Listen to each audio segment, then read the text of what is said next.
Okay guys, so last night, it's a bit cold. I painted anyways. So I shot Alex Seal's Core Spec primer on all this stuff yesterday morning. Got it all nice and clean, just got back from the sandblasters. So, cooler for the transmission.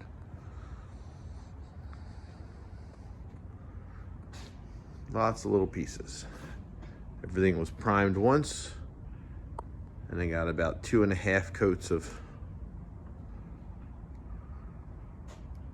every little spacer. 2.5 coats of 501 top coat on it. About an hour later, take all these pieces and put the engine together and see what we got. Work on that now.